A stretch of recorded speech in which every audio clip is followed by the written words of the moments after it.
बिस्मिल्लाहिर्रहमानिर्रहीम। अस्सलाम वालेकुम स्टूडेंट्स, हम लोग डेडलॉक का चैप्टर डिस्कस कर रहे थे। मूविंग ऑन, हम आगे चलते हैं। जहाँ से हमने स्टॉप किया था वहीं से स्टार्ट करते हैं। हम ये देख रहे थे कि हमने यहाँ पे डेडलॉक के जो क्राइटेरियाज थे उनको हमने देखना था। हम यहाँ से स्टार्ट करते हैं। ओके, डेडलॉक के क्राइटेरियाज हम देखते हैं। 4 कंडीशंस फॉर डेडलॉक। ठीक है, बेटे ये बड़ा इंपॉर्टेंट एक क्वेश्चन होता है कि एक्सप्लेन 4 कंडीशंस ऑफ डेडलॉक। ठीक है, आपको ये सारी चीजें आनी चाहिए। बड़ी इंपॉर्टेंट क्वेश्चन होता है और इनके बारे में अक्सर पेपर में क्वेश्चन आ जाता है। आपको ये बहुत अच्छे से समझना चाहिए।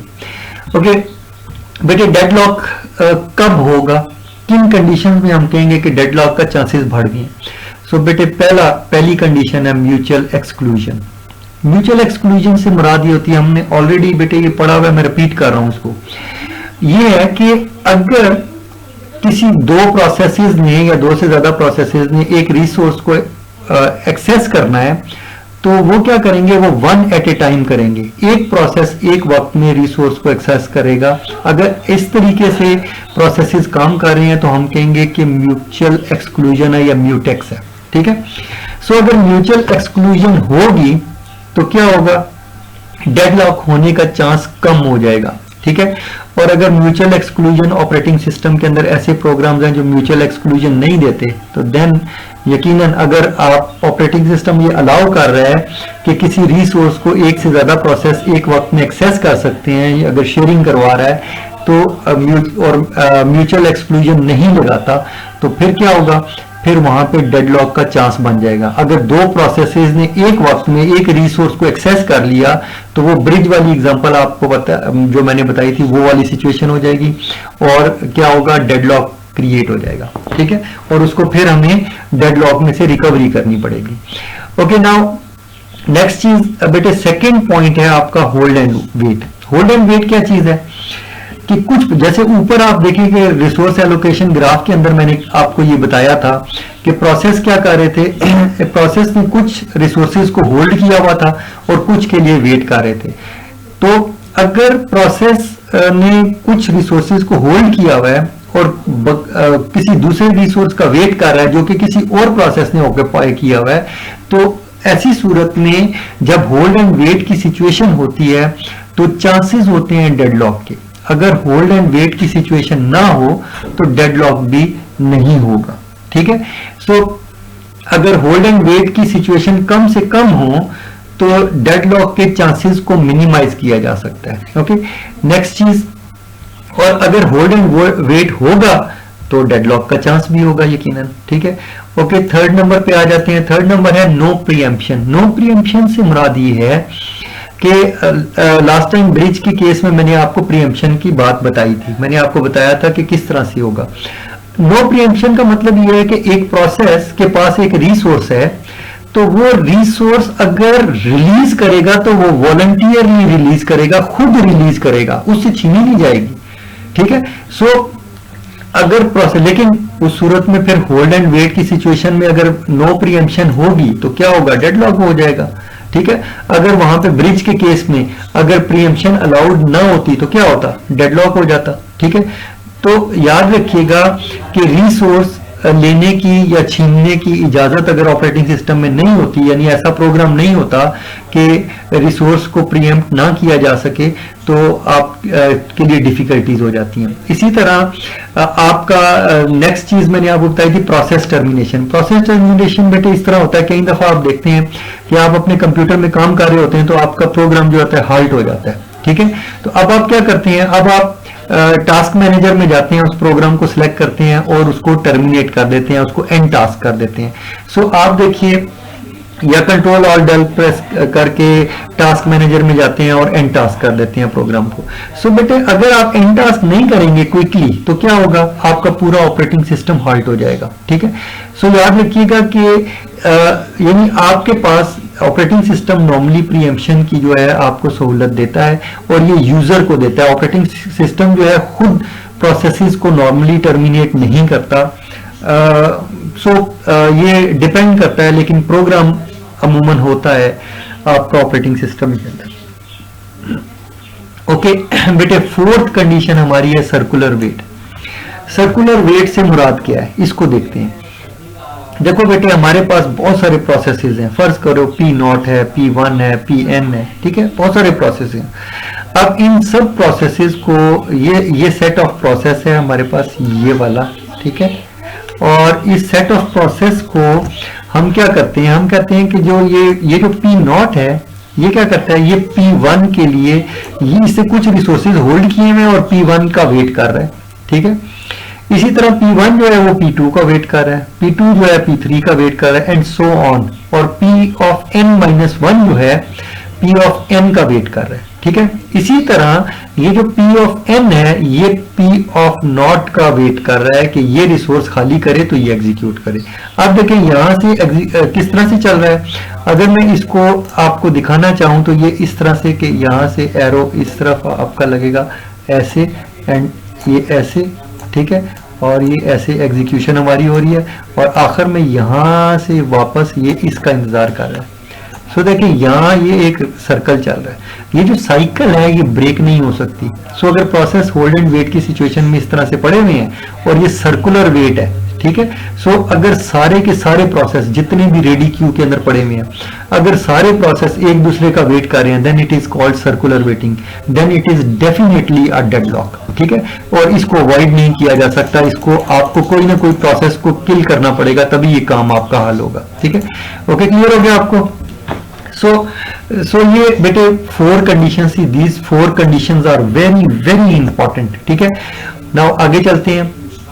आगे हम बात करते हैं। अब हम देखने लगे हैं कि कैसे हम करते हैं रिसोर्स एलोकेशन ग्राफ का। लास्ट टाइम मैंने आपको थोड़ा सा बताया था। मैंने बताया था कि प्रोसेस को सर्कल से और रिसोर्स को ऐसे स्क्वायर से, और इसके अंदर इंस्टेंसेस होते हैं, और रिक्वेस्ट किस तरह से होगी, और अगर प्रोसेस होल्ड कर रहा है तो वो किस तरह से होगा, और एरो की डायरेक्शन से पता चलता है। तो ये ध्यान में रखिएगा। आगे चलते हैं, हम डायग्राम बनाते हैं। बेटे यहां पर ये भी क्वेश्चन आ सकता है, रिसोर्स एलोकेशन ग्राफ का भी क्वेश्चन अक्सर पेपर में आ सकता है। वो इस तरह से कि आपको ये ग्राफ गिवन हो और आपको ये सब इंफॉर्मेशन उसके बारे में लिखनी हो। आपको ये कहा जाए कि क्या डेडलॉक है कि नहीं है। अगर आपको ये कहा जाए तो आपने सिंपल एक लाइन में ये नहीं लिख देना कि नो डेडलॉक या देयर इज अ डेडलॉक। इसका मतलब आपने 0 मार्क्स लिए, ठीक है। आपको ये एक्सप्लेनेशन करनी है सारी की सारी, ठीक है। कैसे एक्सप्लेन करना ये मैं आपको समझाता हूँ। सो बेटे ये डायग्राम है, इस डायग्राम के हवाले से मैं बताता हूँ। ये एक ग्राफ है, इन अ ग्राफ जी, ठीक है। ये ग्राफ का नाम क्या है, जी, और इसके अंदर क्या है, वर्टिसेस हैं और एजेस हैं, ठीक है। वर्टिस क्या है और एज क्या है ये मैं बता देता हूं। वर्टिसेस एंड एजेस, ठीक है। अब देखें V is vertices and E for edge, ठीक है। सो ये हो गया। और वर्टिसेस कैन बी क्या है, प्रोसेसेस, ठीक है। सो ये जो वर्टिसेस हैं या प्रोसेस होंगे या क्या होंगे, रिसोर्सेज होंगे। तो वर्टिस क्या होगी, या प्रोसेस होगी या रिसोर्स होगी। ये वर्टिसेस हैं, ये भी है, ये भी है, ये और ये सब वर्टिसेस हैं, ये भी वर्टिसेस है, ठीक है। ओके, ये वर्टिसेस हैं। और इन वर्टिसेस के अलावा क्या है, हमारे पास एजेस हैं। एजेस क्या है, ये जो इनको एसोसिएशन है इनका आपस में, इसको एजेस बोलते हैं। सो बेटे देखो एज जो है, और ये मैंने बता दिया कि अगर एरो की डायरेक्शन प्रोसेस की तरफ है तो वो होल्ड कर रहा है, जैसा कि ये देख रहे हो आप, ठीक है। ये प्रोसेस की तरफ एरो का रुख है तो ये होल्ड कर रहा है, एच लिखा हुआ है। और ये वेट कर रहा है, तो ये जरूरी नहीं है कि होल्ड एंड वेट इधर लिखा हुआ हो, ये आपको पता होना चाहिए जुबानी। ओके, सो ये पहले आपने इंफॉर्मेशन लिख दी। उसके बाद आपने लिखा कि सेट ऑफ प्रोसेसेस क्या है, आपने ये लिख दिया कि P1, P2, P3 3 प्रोसेस हैं आपके पास, ठीक है। इसी तरह सेट ऑफ रिसोर्सेज क्या है, R1, R2, R3 and R4, ये रिसोर्सेज हैं आपके पास, ठीक है। ये भी आपने लिख दिया, यानी ये सेट थ्योरी के अंदर आप इसको सॉल्व करते हैं। ओके, नाउ बेटे एजेस को आप कहते हैं या तो असाइनमेंट होता है, ठीक है, या रिक्वेस्ट होता है, ठीक है, या या वो होल्ड होगा या वेट होगा, असाइनमेंट या रिक्वेस्ट, ठीक है। सो ये देख रहे हैं आप, ये जो है ये असाइन हुआ हुआ है रिसोर्स, असाइनमेंट हुई हुई है, ये प्रोसेस जो है इस रिसोर्स को होल्ड कर रहा है, होल्डिंग का मतलब असाइन हुआ हुआ है, ठीक है। और ये प्रोसेस क्योंकि रिक्वेस्ट कर रहा है, ये रिक्वेस्टिंग एज है यानी वेटिंग कर रहा है, ठीक है, रिक्वेस्ट कर रहा है यानी उसकी रिक्वायरमेंट है। ओके, आगे चलते हैं, होल्ड एंड वेट। अब देखिए, अब हम इसको सॉल्व करते हैं, हम इस ग्राफ के अंदर ये देखना चाहते हैं कि इसके अंदर डेडलॉक है कि नहीं है, ठीक है। सो हम ये सारा का सारा जितना हमारे इंफॉर्मेशन है हम लिखते हैं, हमारे पास क्या है, हमारे पास होल्ड एंड वेट की सिचुएशन है, ठीक है। सो हम ये कहते हैं कि P1 जो है वो क्या कर रहा है, P1 लिख लेते हैं, हम कहते हैं P1 इज होल्डिंग, किसको होल्ड कर रहा है वो, आप देखें R2 को होल्ड कर रहा है, R2 के एक इंस्टेंस को होल्ड कर रहा है, ये देख रहे हैं आप, ठीक है। And is waiting for R1, R1 के लिए वेट कर रहा है, ठीक है। सो ये वेट कर रहा है, जब तक इसको R1 नहीं मिलेगा तो ये प्रोसेस एग्जीक्यूट नहीं कर सकता, और R1 जो है वो P2 ने होल्ड किया हुआ है, ठीक है। सो P2 के बारे में क्या है, होल्डिंग R1 एंड R2 को का भी एक इंस्टेंस उसने होल्ड किया हुआ है। इसी तरह P2 जो है वो वेट कर रहा है R3 के लिए, ठीक है। सो ये R3 के लिए वेट कर रहा है, ये देख लीजिए, ठीक है, ये लिखा हुआ है। और इसी तरह P3 जो है इज होल्डिंग R3, और P3 जो है वो किसी का भी नहीं वेट कर रहा है, ये बड़ी इंपॉर्टेंट बात है, ठीक है। सो ऐसे प्रोसेस जो किसी का वेट नहीं कर रहा उसको फौरी तौर पे हम एग्जीक्यूट करा सकते हैं, हमें कोई प्रॉब्लम ही नहीं है, ये इंडिपेंडेंट प्रोसेस है, ठीक है, ये वेट नहीं कर रहा किसी चीज का। ओके, नाउ अब देखिए इसको रिप्रेजेंट किस तरह करते हैं, इसको इस तरह से लिखते हैं, देखें P1 जो है वो एरो किसकी तरफ है, R1 की तरफ, इसका मतलब P1 जो है वो वेट कर रहा है R1 का, ठीक है। अब देखिए एरो किसकी तरफ है, P2 की तरफ, इसका मतलब P2 इज होल्डिंग R1, ठीक है। इसी तरह P2 और एरो देखें, और देखें मैंने तरतीब से लिखा, मैं P1 से स्टार्ट लिया, मैंने यहां से यहां लिखा, ठीक है, फिर इससे R1 और यहां लिखा, ये लिखा, मैंने कहा ये और से आगे इसी तरह मूव करते हुए, ठीक है, इसी तरह P2 R3 एंड सो मैं ये देखता हूं कि यहाँ पे साइकिल्स तो नहीं है, एक साइकिल तो नहीं आ रही, और अगर कोई ऐसी साइकिल आएगी जिसके अंदर ये सारे प्रोसेस होंगे then it is a deadlock, याद रखिएगा। ओके, अब देखेंगे होल्ड एंड वेट की सिचुएशन है। अब मैं कहता हूं कि मैं कोई ऐसा तरीका अपनाऊं कि इसको एग्जीक्यूट कर सकूं। अगर मैं कोई सेफ सीक्वेंस ऐसी बना लूं कि जिस सीक्वेंस के अंदर प्रोसेस एग्जीक्यूट हो सके। पहली बात तो मैंने आपको बता दिया है कि P3 जो है एग्जीक्यूट हो सकता है, सो मैं क्या करता हूं, मैं P3 को एग्जीक्यूट कर देता हूं। जब P3 एग्जीक्यूट होता है तो वो क्या करेगा, इस R3 को रिलीज कर देगा, और R3 जो है इस P2 को अवेलेबल हो जाएगी। सो R3 इसको रिक्वायर्ड है, और बाकी R1 और इसको ये होल्ड कर रहा है। सो इसको जब ये वाली रिसोर्स मिल जाएगी तो P2 भी एग्जीक्यूट हो जाएगा, इसका मतलब नेक्स्ट P2 बड़े आसानी से एग्जीक्यूट हो गया और कोई प्रॉब्लम नहीं आया। ओके, क्लियर हो गया।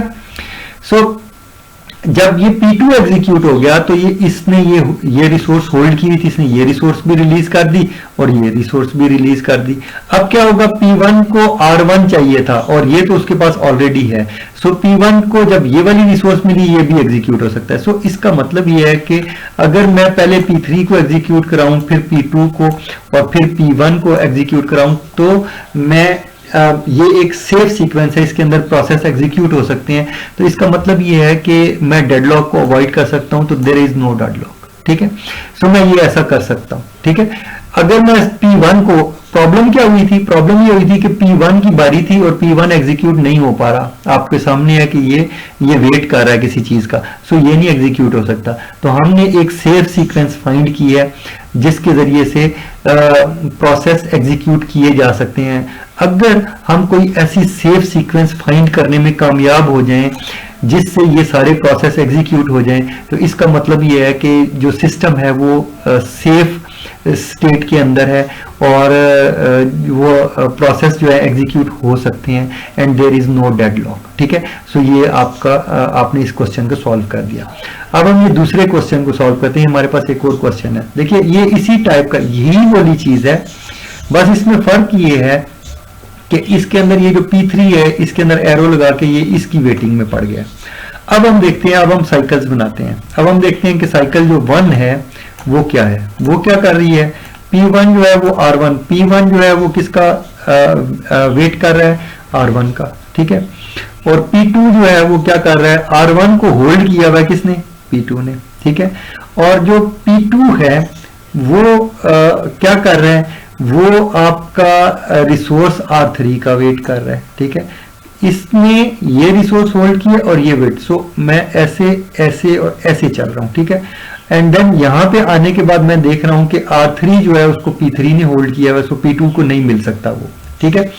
सो P3 जो है वो इस रिसोर्स को होल्ड कर रहा है और P3 किसका वेट कर रहा है, R2 का, और R2 को इन दोनों ने होल्ड किया हुआ है। सो ये आप देखिए कि ये एक साइकिल बन रही है जिसके अंदर प्रोसेस, अगर मैं ये साइकिल डिफाइन करूं, ये वाली यहां से यहां से यहां से यहां से, और ये बायर वाली साइकिल है, ठीक है। यहां से मैं गया, यहां आया, यहां आया, यहां आया और ये आया, ये एक साइकिल है, ठीक है। और यहां से वापस इधर आ गया, ठीक है। सो ये एक साइकिल है, ठीक है। ये साइकिल मैंने ये बनाई हुई है, यानी P1 से मैंने स्टार्ट किया और P1 पर ही आके मैं स्टॉप हो गया।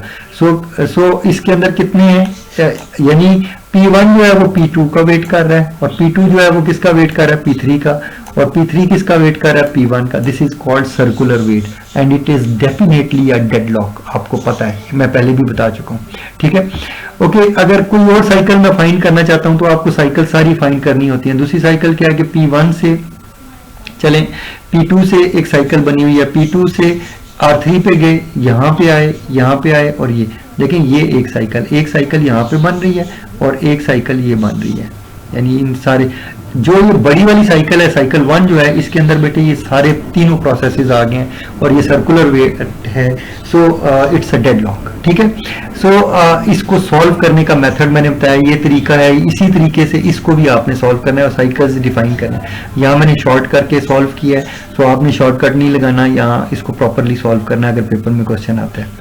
ओके, नाउ नेक्स्ट बेटे आ जाते हैं, एक और ग्राफ ले लेते हैं। हमारे पास रिसोर्स एलोकेशन ग्राफ है विद अ डेडलॉक, ठीक है, ये वाला, ठीक है। ये वही ग्राफ है जो आप ये वाला देख रहे हैं, ठीक है।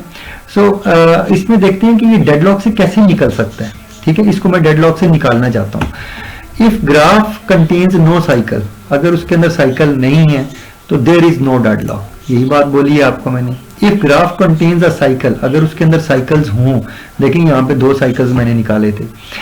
इफ ओनली 1 इंस्टेंस पर रिसोर्स टाइप, अगर एक रिसोर्सेज का सिर्फ एक इंस्टेंस हो, जैसा कि आपने ऊपर देखा था कि यहाँ पे एक एक रिसोर्स वाले इंस्टेंस मौजूद थे, तो so there is a chance, ठीक है। फिर उसमें ज्यादा चांस है कि डेडलॉक होगा।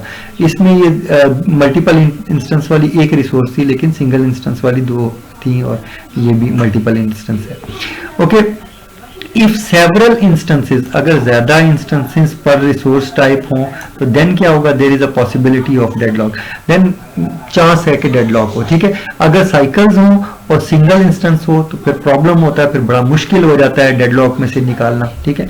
सो ये डेडलॉक है, ठीक है। ओके, आगे बात करते हैं मेथड्स फॉर हैंडलिंग डेडलॉक, ठीक है।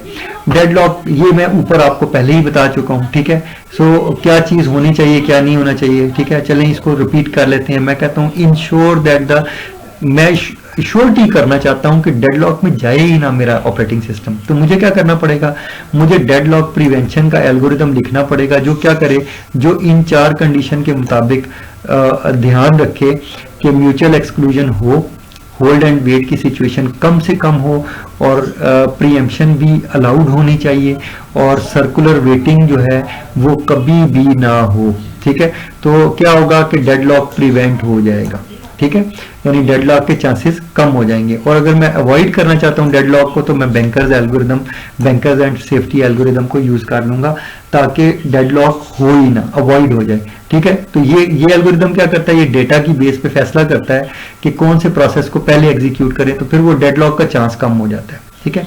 आगे हम चलते हैं, आगे है अलाउ द सिस्टम, ठीक है। अब एक और सिस्टम है जो क्या करता है, जो ऑपरेटिंग सिस्टम को डेडलॉक में जाने देता है, वो कहता है चला जाए डेडलॉक, हो गया डेडलॉक, देन उसके बाद वो क्या करता है, रिकवरी का एल्गोरिदम फायर करता है, डेडलॉक में जाता है, इसका डेटा इकट्ठा करके रखता है, डिटेक्ट करता है, जो ही डेडलॉक होता है उस रिकवरी का प्रोसीजर चला जाता है और डेडलॉक रिकवर कर लेता है। डेडलॉक में से रिकवरी कैसी हो सकती है, मैंने आपको पहले ही बता चुका है, या तो प्रोसेस को टर्मिनेट किया जाएगा या रिसोर्स को प्रीएम्पशन की जाएगी। ये मैं एक्सप्लेन कर चुका हूँ, इसको नहीं एक्सप्लेन करूंगा, ओके। ये जो डेडलॉक्स का पहला लेक्चर है उसमें मैं एक्सप्लेन कर चुका हूँ, वहां आप बेटे देख लीजिएगा।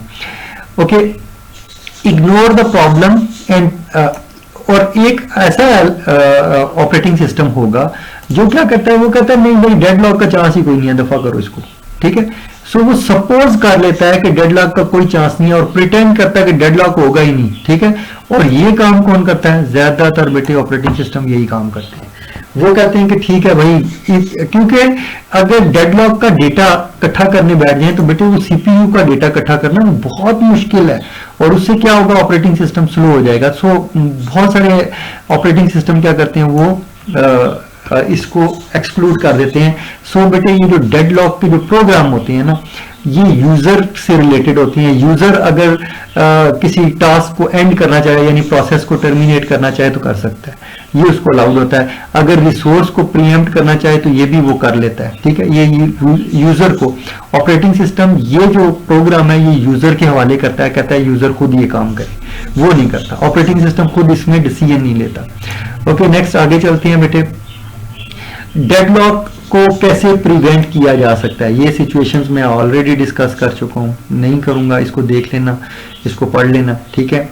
डेडलॉक अवॉइड कैसे होता है, सेफ स्टेट को कैलकुलेट कैसे करते हैं, मैं ऊपर बता चुका हूं आपको, ठीक है। सो ये सीक्वेंसेस हैं, ठीक है।